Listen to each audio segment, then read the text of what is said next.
My name is Elizabeth. It's time that I stop feeling ashamed.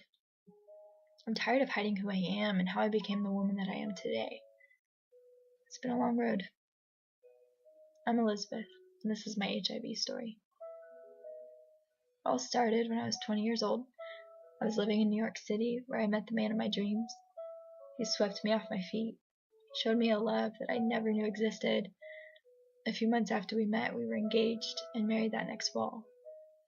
My life had become a fairy tale. I was happy and I was in love.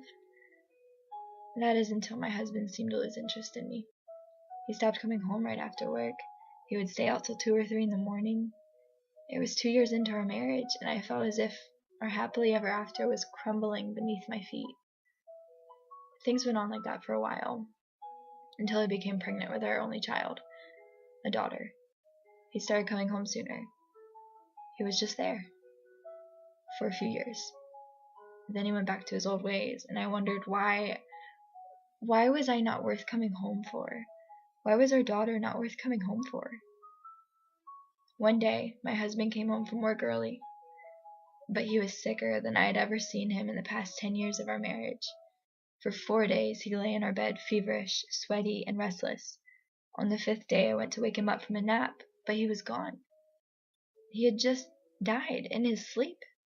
I was distraught, but I had to put on a brave face for my daughter as the autopsy results came back.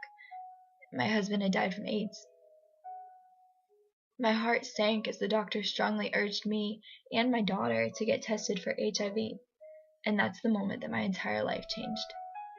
I thank God to this day that my daughter's results came back negative, but I wasn't as fortunate. In my husband's death, I had found out that all those years he would stumble home well past midnight, that he was being unfaithful to me. I'm not stupid.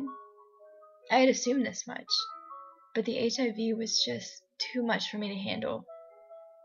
There was a certain stigma that went along with HIV that I felt I didn't even come close to fitting. I had this idea of HIV, and I thought, surely that's not what I have. And for 6 months, I was in denial. My doctor had prescribed so many medications, and I couldn't afford them. So I chose to just pretend I didn't have it. I never filled those prescriptions. I moved in with my sister, and I never talked about it. After 6 months, I started to come to terms with my diagnosis, but I still felt dirty. I felt unlovable. I was terrified to touch my own daughter in fear of the fact that she would somehow catch it from me.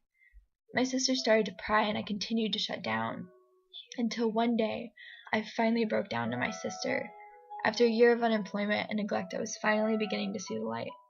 HIV didn't have to define me, but it did have to be a part of me. I went to the doctor. I filled my prescriptions. I joined a support group. I found a good job. My daughter and I reconnected, and I no longer had an irrational fear of hugging her. Yes, we know we have to take precautions. She knows that she's never allowed to use my razor and things like that. But we're still adjusting. It's been 2 years since my husband passed, and my whole world caved in, and I clawed my way out of that rubble. I'm healthy. My daughter's healthy. I have a good job, and I have a good life. I have embraced who I am. HIV has certainly changed my life, but you always have a choice when it comes to something difficult like this. You can fight to find a good in that hardship, or you can let it take you down and steal your joy. But I will always choose to fight, not only for me, but for my daughter.